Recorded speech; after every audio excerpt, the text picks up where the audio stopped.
If you look at the borrowing costs that US firms have been paying over the last 50 years, and if you look at the data that's provided in the US, what you find is that the real interest rate is typically countercyclical, which means that it's typically low in good times and it tends to be higher when there are recessions. That's maybe not surprising for everybody accustomed with credit markets, but what we found more surprising was the fact that typically the real interest rate is a good predictor of future macroeconomic conditions.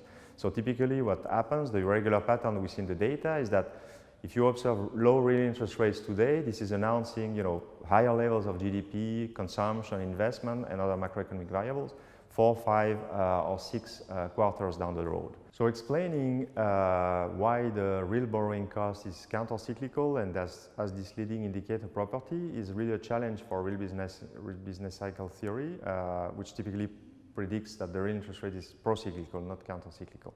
So now in order to make the model more consistent with the facts, you need to relax 2 assumptions.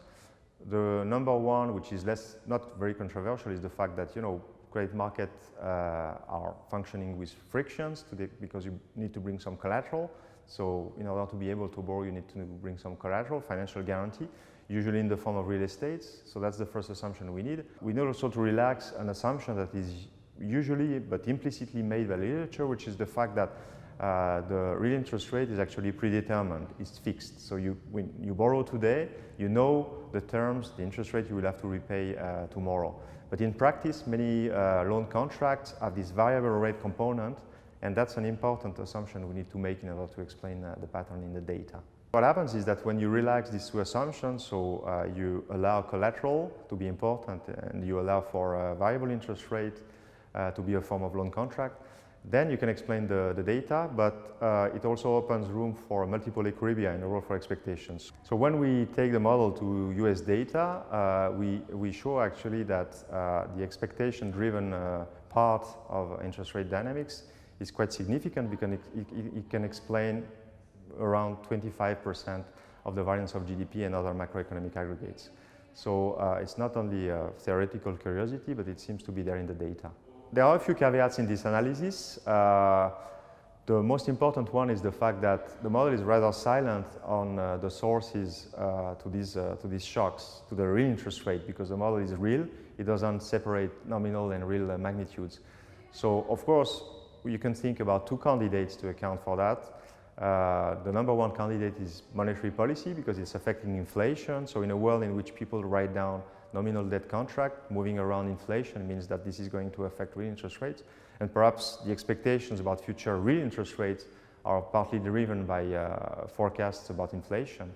But we believe this is not the end of the story to the extent that financial innovation also, which we don't explain in the model, also can explain why the prevalence of variable interest rate loans and credit market instruments more generally is being more and more important.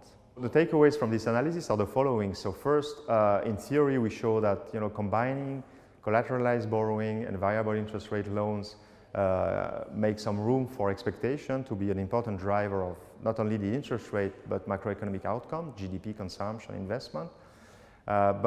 Second, we show that this is not only a pure theoretical curiosity, because when we take the model to the US data over the last 50 years, actually we do see that expectation-driven movements of the interest rate are actually an important driver, and they can explain up to 1/4 of the volatility of GDP and other macroeconomic aggregates.